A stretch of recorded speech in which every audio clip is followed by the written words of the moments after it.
Sailor's Psychology, A Methodology on Self-Discovery Through the Tale of a Semite in the Squall by Chester Litvin, iUniverse Inc., Bloomington, Indiana.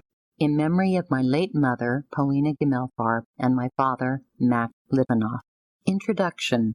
Who we are. In my practice as a psychologist, I observed the pattern of miraculous transformation in people who were able to solidify their identity. I was enthused to write a book about the people's spirit. I see people as sailors on the voyage to find the self.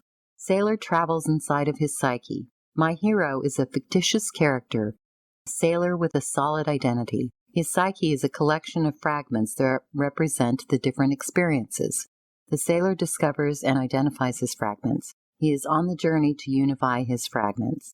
Many famous psychologists with different views on human nature, including Heinz Kohut, Murray Bowen, Carl Rogers, and many others, recognize that the main goal of psychological development is building a solid identity.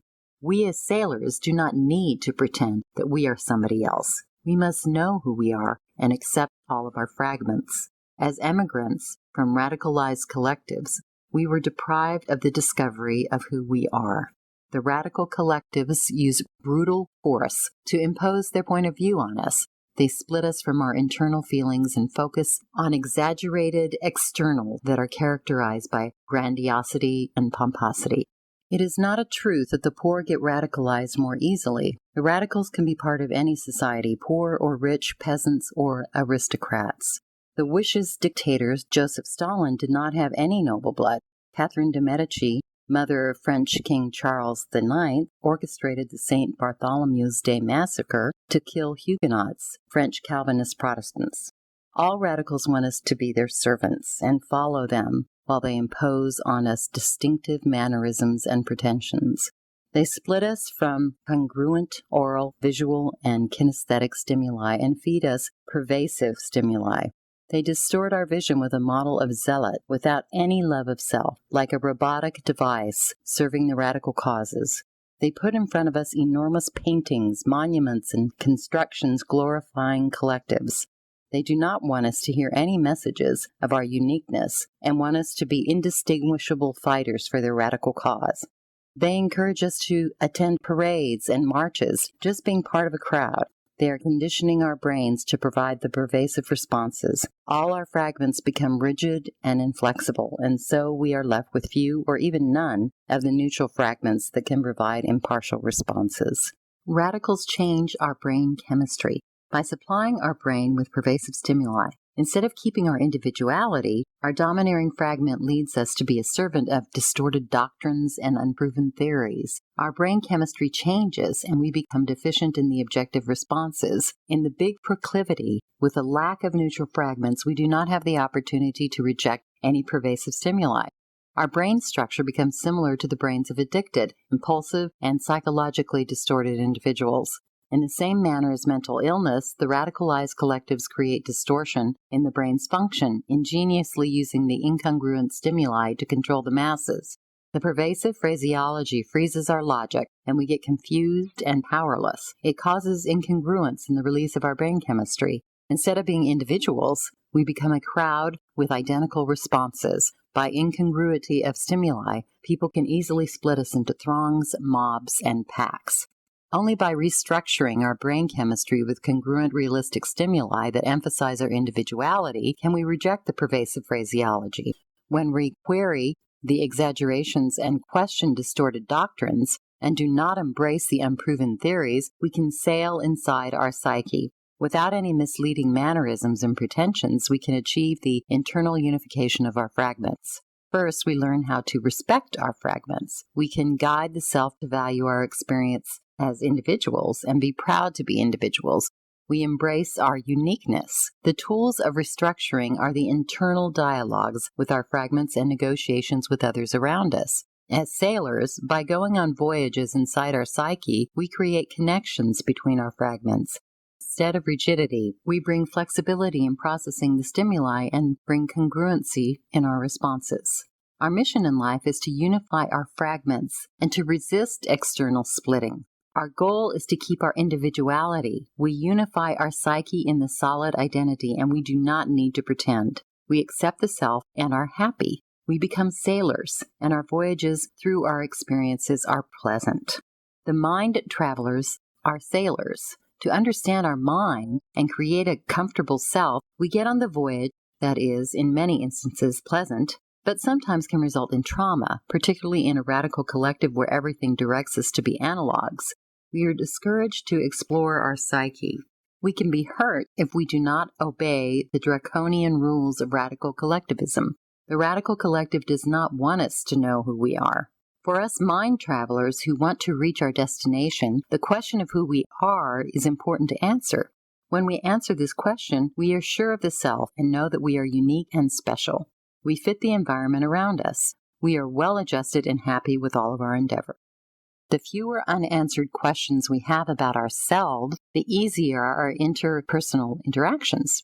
We see others as unique and special. However, when we do not know who we are confused misfits. We are a mess and can hardly function if at all. The vagueness about the self is a barrier in our interpersonal interactions. The mystery and secrets of our past drain our energy and our creative juices. When we do not know who we are, we feel tied up as if we are paralyzed. Some of us do not want to know who we are. We are afraid of self-analysis because we can discover the can of worms, the damaged mind fragments, which have become deep secrets and are split by resentments. They are afraid that secrets can get out, and they do not believe that they can deal with these resentments. These minds are endorsing splits and detachments.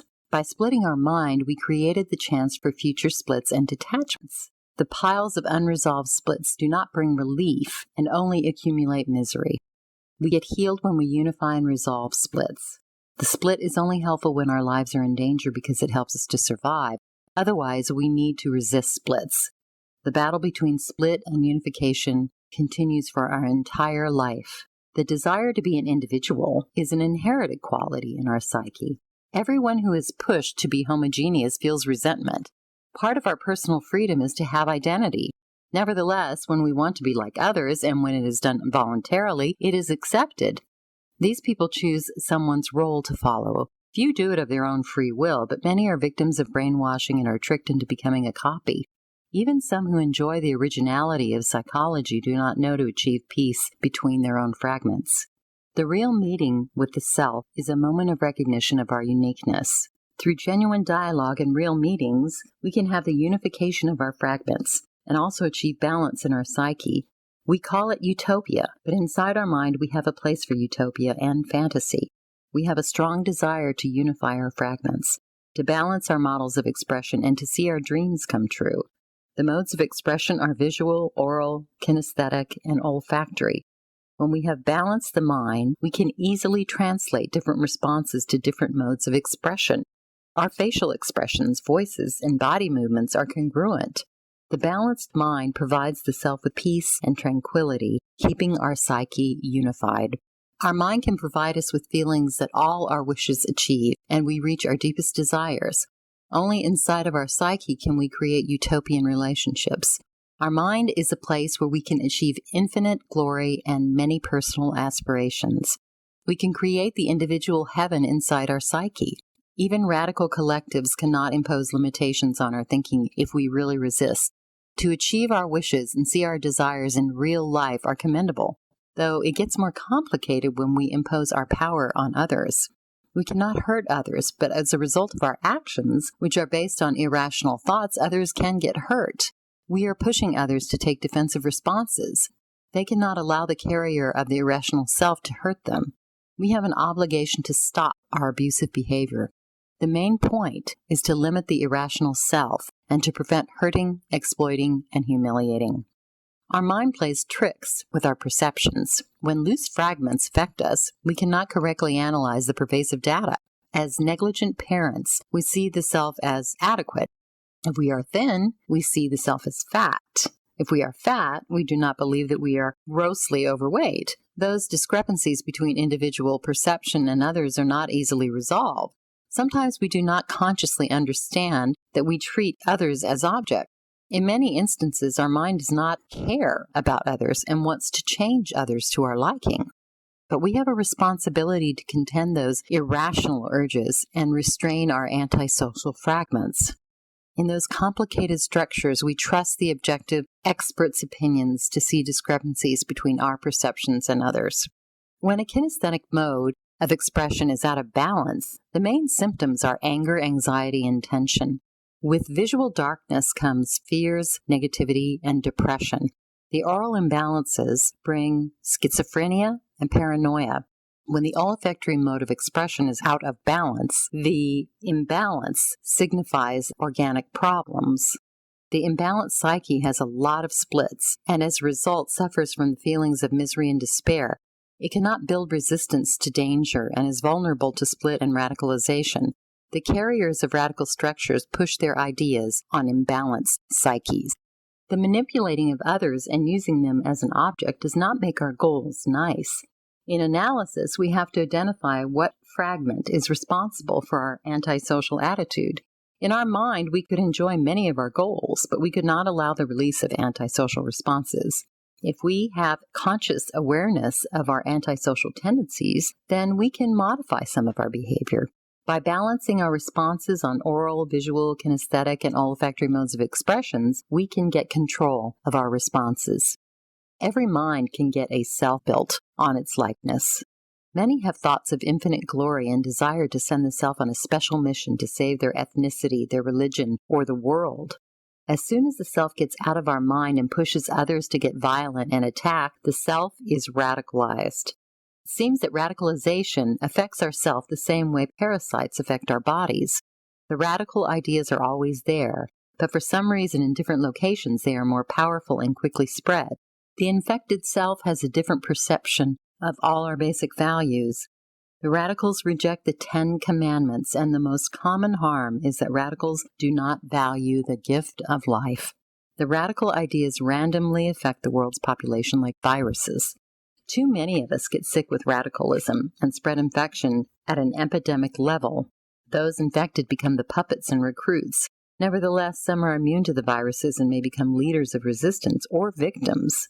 The few antisocial people exploit the epidemics to increase their power, using weaknesses of ailing mentality to their own advantage. They promise protection, remedies, and justices, and they appear to be givers, but they are actually vicious takers.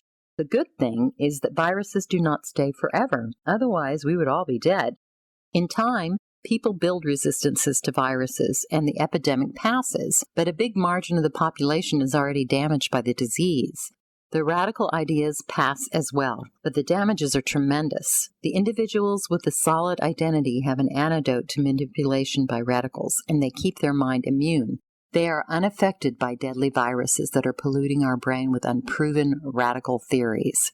By building a solid identity, we get stronger and build resistance to radical ideas. In my book, a fictitious character has a solid identity and is immune to viruses of radicalization.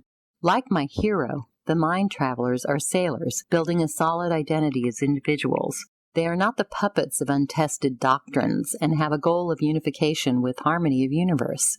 The emigrants from the collective are sailors and resist split. The split changes the psychological structure and imbalances our brain chemicals, and we produce pervasive responses. The split from harmony leaves us helpless in front of invasive, untested assumptions. We see around us many people who are split and radicalized, and they stopped being individuals. They radicalize in groups and also in imperial collectives, and as radicals, they are always afraid of something. They split in groups with a desire to clean up their surroundings from blacks, Jews, heretics, and other perceived issues. They also split into collectives to clean up the Aryan spirit or to get rid of exploiters, the wealthy, infidels, aristocrats, and more. In reality, the split to small and big is always a desire to achieve hegemony. Splitting is very difficult to recognize because the architects of the split declare that all the atrocities of split are necessary for survival. Our psyche is based on the summary of our responses and is built from our impression of oral, visual, and kinesthetic stimulations. The redundant responses are rigid fragments in our psyche, whose main functions are unification and splitting. The splitting creates a lot of pathology. If fragments conflict and are loosely associated, our psyche cannot serve us adequately. We split when we are not happy with the self or others, and when others are not happy with us. To be an individual, the sailor unifies his psyche. It happens that several of his fragments split from the rest of his psyche and are rigid. By encouraging dialogue, the sailor is able to transform his rigid fragments to flexible. He uses the dialogue as a tool to unify the psyche, and he enjoys meeting his fragments. His psyche becomes whole, and he successfully deals with psychological pathologies. By using dialogue to unify fragments, people who suffer from mental problems can reduce the intake of psychotropic medications, or in some instances stop using them entirely. The unified psyche is well adjusted in life. People with a whole psyche enjoy the interactions with others, and others feel good about them. The sailor has a solid identity and is immune to splits. The duality between moment and eternity can be understood through dialogue. Subconsciously, our desires drive us towards dialogue. We want others to understand us, but the others want us to understand them, and we do not know how to connect. To bring our point across, we use confrontation and manipulation. Nevertheless, the desire for dialogue and meeting is as strong as sexual desire. The drive for dialogue starts in the mind, brings physical pleasure. It can make us part of universal forces and can make us whole. Our desire for unification works in many different ways. We can have the meeting with the universe through a deity. We can encompass the unification with the universe by meeting others. Our mind is part of the universe, and meeting with the self is unification. Through dialogue, we can have an understanding of unity and connectedness. In ourself, we create harmony. To prepare others to connect, we negotiate. Successful dialogue and negotiations create unity. On the other side of the coin, the unsuccessful dialogue gives us physical discomfort and separates us from the universe. After the split, we get fixated in a little space, and our responses lack congruency. Because we are in restricted space, we build our psychological structure with what is available. Our fixated responses and inability to change our rigidity are the result of unsuccessful dialogue. Many times we feel we are failing in our dialogue and feel frustrated and angry and confused. We do not know that we may have an internal dialogue. We wrongly attribute the successful internal dialogue to unsuccessful dialogue with others. When we do not recognize the internal dialogue, we trigger splits in our psyche. We are not able to understand that we have a successful dialogue with ourselves.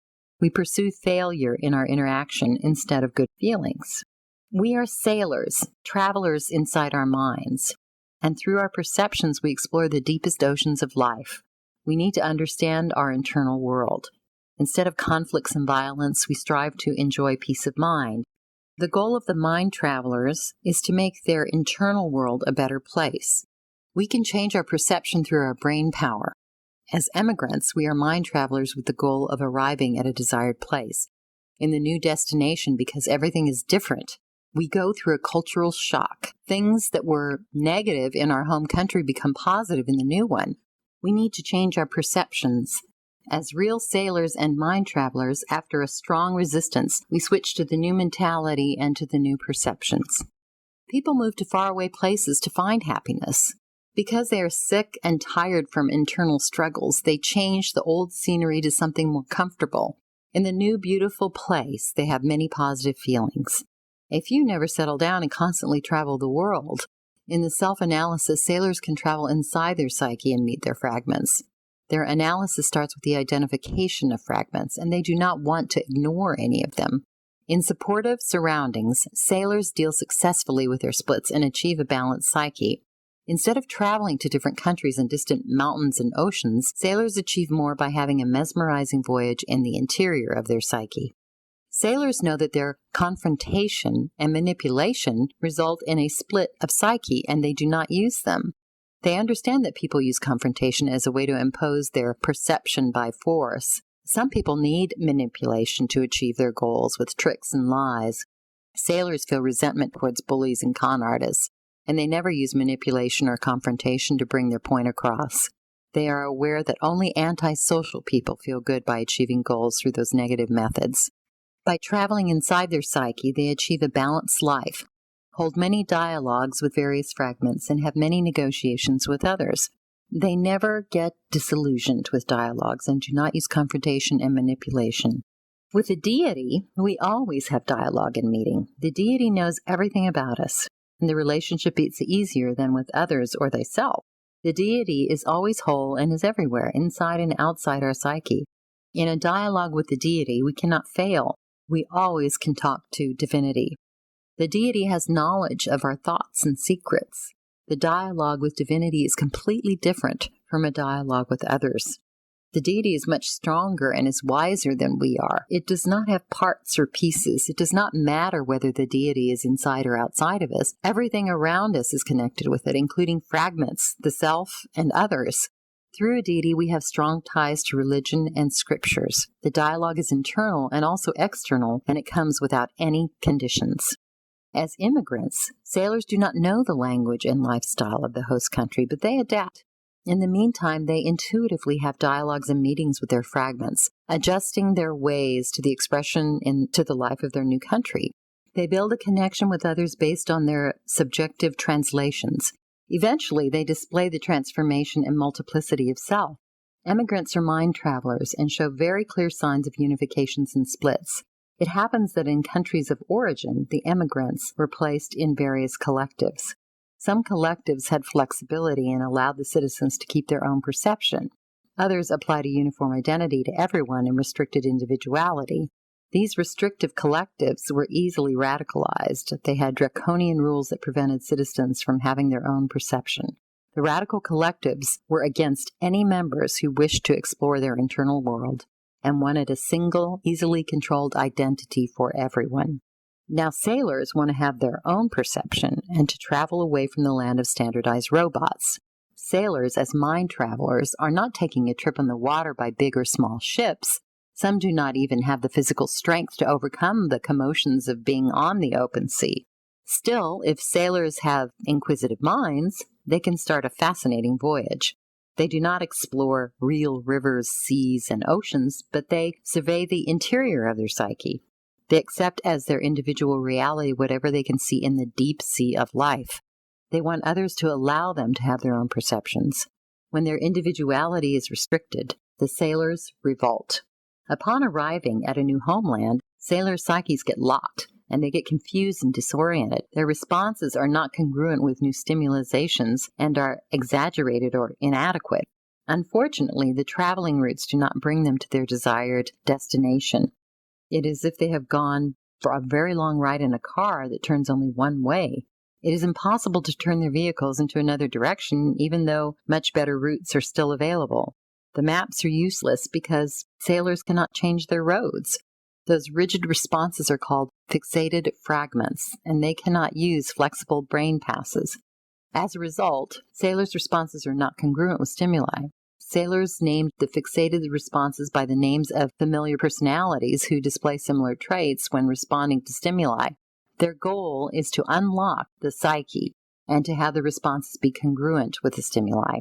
The fixated fragments in people's psyche are produced by the repetitive and similar responses to a variety of stimuli. It's like a broken record producing the same tune for different songs. People do not have a conscious awareness of their repetitive behavior when they display obsessions, impulsiveness, overreactions, or underreactions. In order to identify responses, they need to bring them from their subconscious to the conscious awareness. People can manage their responses when they are identifying their fixed fragments. Only through meetings with their fragments can people achieve the transformation of fixated fragments to be flexible. Without conscious awareness with what fragments they are interacting, people cannot change any responses. The goal of self-analysis is to transform the fixated fragments to flexible ones, which allows sailors to have flexible routes. The best way to respond to stimuli, which are the shortest paths to sailors' destinations. The sailor's desire is to have responses that are congruent to stimuli. The sailors engaged in self-dialogue expect to find congruent responses. The split fragments have access to sailors' memories. The loose and somehow detached fragments do not have anything to do with the multiple personalities. They are part of one personality and can be united in the whole identity to help sailors with congruent responses.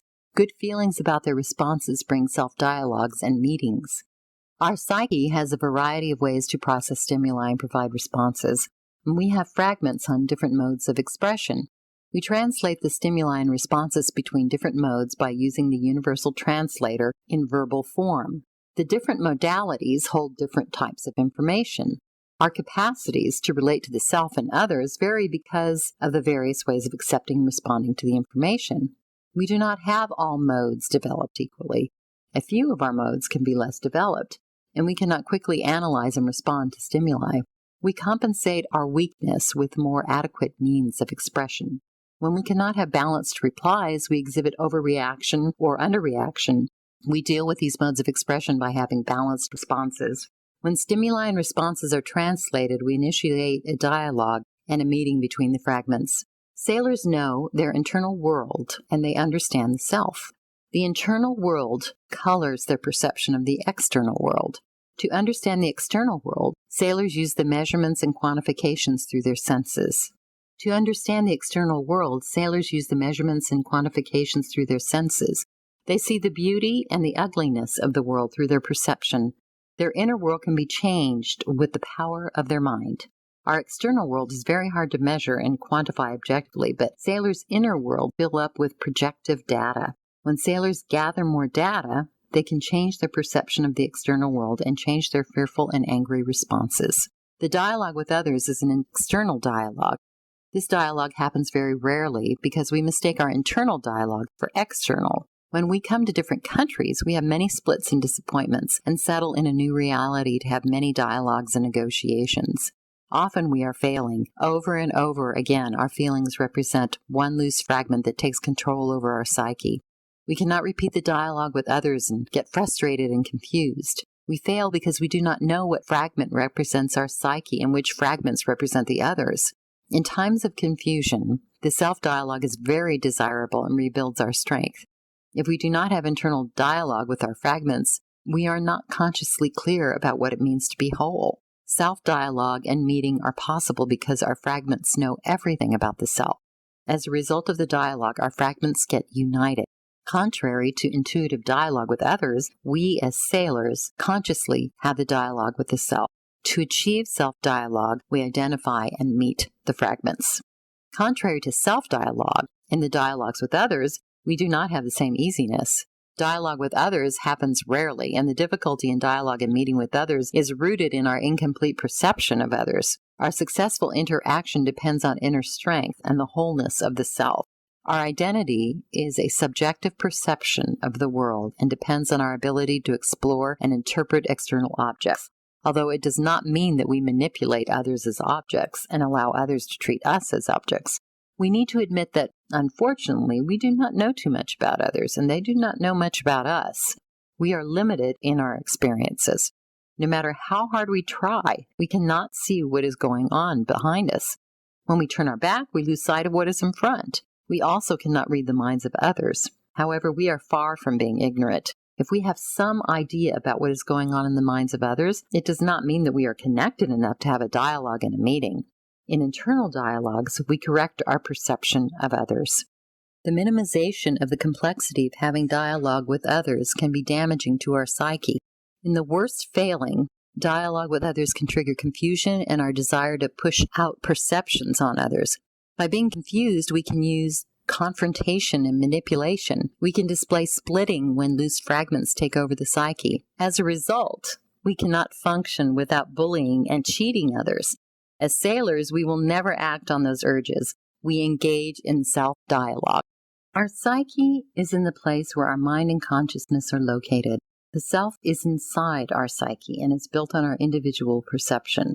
Our self is as multifaceted as our identity and our psyche's structure. The significant characteristics of self are individuality and uniqueness. By unifying our fragments, we get a whole identity and a whole self. With splitting fragments, we have a fragmented identity and the rift in self. The reason we do not have a self-dialogue is because of the lack of our knowledge of ourself. We want to have a dialogue with others without meeting our real self. We can unintentionally have intuitive feelings about the self and have dialogue with others, but it cannot happen very often. In general, the failure to know the self results in splitting and distress. The split causes severe disturbances in our normal functioning, such as mental and physical illnesses and general unhappiness. To counteract the split, we meet with our fragments and unify within ourselves, which is the way to bring us to a balanced life. We enjoy our own perception and feel whole. From others, we cannot expect the same reaction as we have from our own fragments. As sailors, we respect different perceptions and do not impose our perception on anyone. To lessen the gap with others, sailors use the art of negotiation, which does not require a similar perception. With few exceptions, sailors can negotiate everything with others. The desire to have dialogue with others is very strong, and we feel miserable when we fail. When we're so focused on external dialogue, we often fail to seize the opportunity to have internal dialogue with our fragments. Note that we can copy the other as a fragment in our psyche. Actually, we can have in our psyche a fragment of anyone and still have an internal dialogue. The dialogue with the fragment does not give such strong satisfaction as dialogue with a real person, but by having dialogue with a fragment, we avoid the split from an unsuccessful dialogue with others. By using internal dialogue, we keep our psyche whole. As sailors, to avoid splits from the interactions with others, we negotiate with others our non-matching perceptions. This way, we narrow our perceptual differences. The split in our psyche can possibly be a result of psychological trauma, which is caused by external mistreatment or heredity. A split weakens our desire to have a dialogue. When we are treated as objects and become manipulated and confronted, we do not want any dialogue in meetings. Others feel discomfort in dealing with us because of the split in our psyche. When we split, others say that our psyche fell apart. When we get unified, others perceive us as being together. We have a balanced life and we need to unify our fragments. To be happy with the self and feel that others are happy with us, we use self-dialogue. Sailor psyche has many fragments. Their fragments have a common goal, to look for their well-being and to have unrestricted access to their memory data.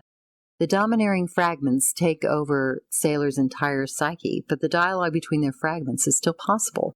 By opening a self-dialogue, sailors remedy the splits and promote unification. The internal dialogue stops rigidity and creates plasticity. When sailors have a difficult time creating dialogue with others, they are not frustrated. Instead of external dialogue, they can always have internal dialogue. Internally, sailors have achieved utopian harmony and they unify all fragments in a balanced identity. They consciously identify their fragments and have internal dialogues. Through identification of fragments, they have more understanding of the self as a complex entity, and they know it is a collection of many fragments that together are their identity. Instead of having external dialogue, they copy images of others as fragments into their psyche and have internal dialogues on familiar territory. To solidify their identity, sailors have external negotiations with others and internal self-dialogue with their fragments. The others cannot easily accept sailors' perceptions because they are unique. Sailors do not easily accept someone else's perceptions. To bring their perceptions closer to others, sailors have lots of negotiations. Before sailors have successful external dialogue with others, they have a successful dialogue within their own fragments and self. Only when the sailors have a solid structure and the responses are flexible will external dialogue happen. Sailors' solid identity can meet others' identity. The similar perceptions cannot be the result of brainwash, manipulation, or forceful imposition of alien ideas. After many negotiations, when two sailors with solid identities have a dialogue, they have a meeting. When we travel to the magic place where we can unify our fragments and be whole people, we are sailors. During our voyage, our mood changes and we become dissimilar. It happens because our mood is taken over by diverse fragments, the small parts of our psyche. We need to know our fragments to know who we are.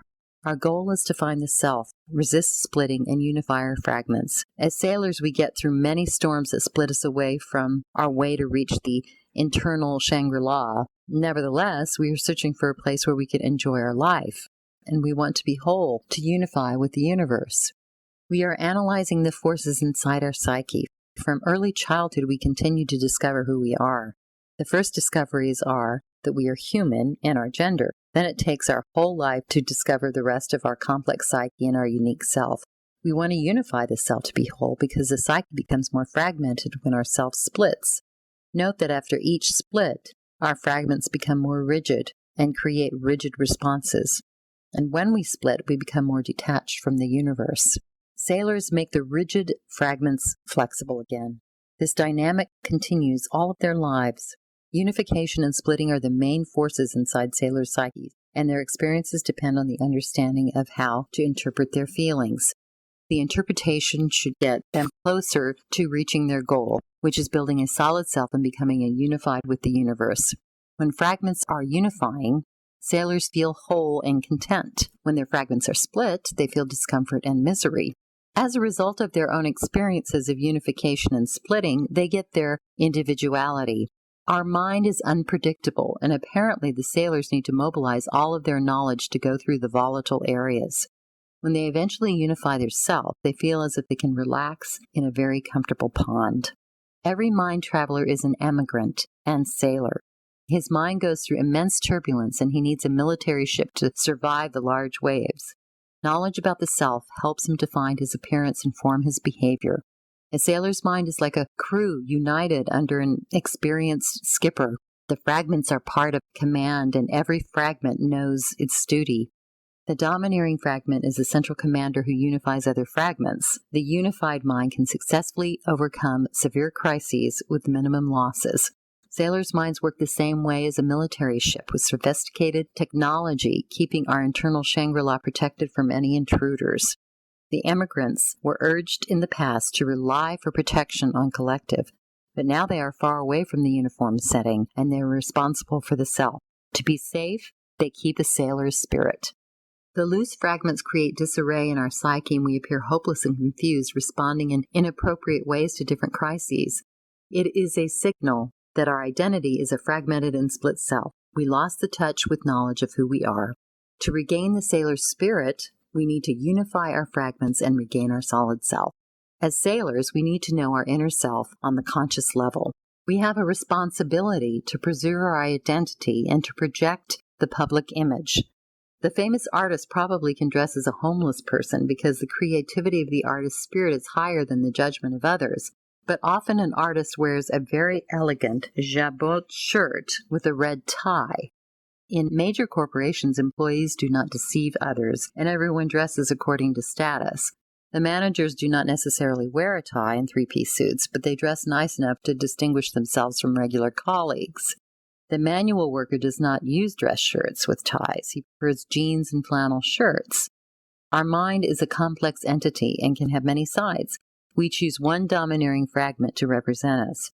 Our appearance and our behavior are congruent with our identity.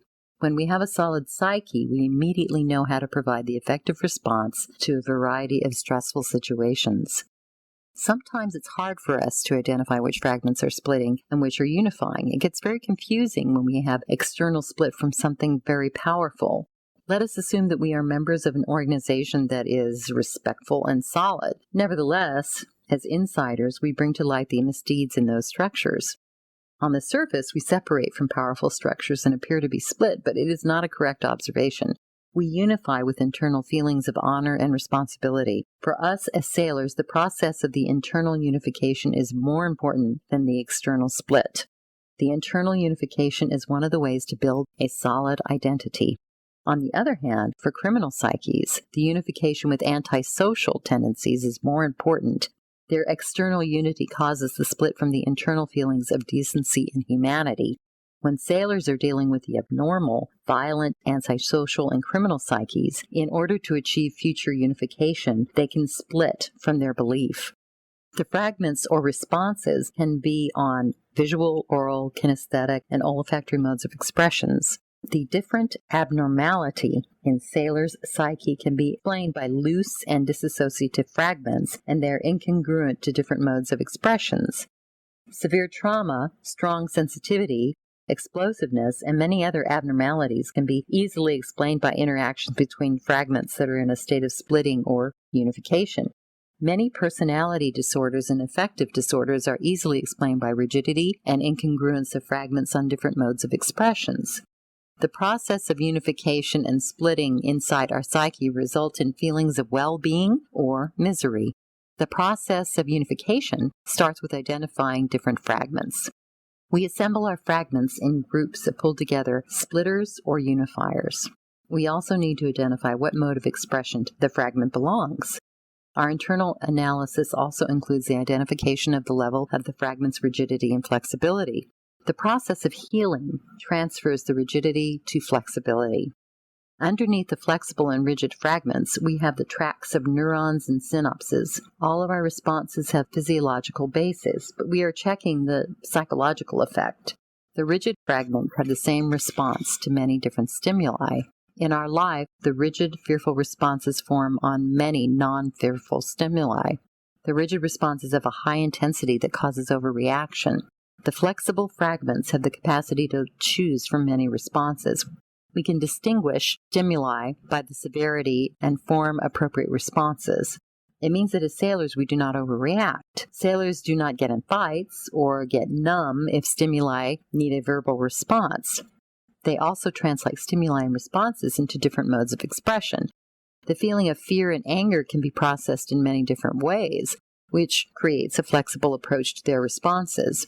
Superficial knowledge of who we are is responsible for the lack of intricacy. Because of our lack of internal connections, we do not get what we deserve and satisfy ourselves with much less than we are worth. We bring our internal feelings to a conscious level, and then the connections start with the identification of who we are.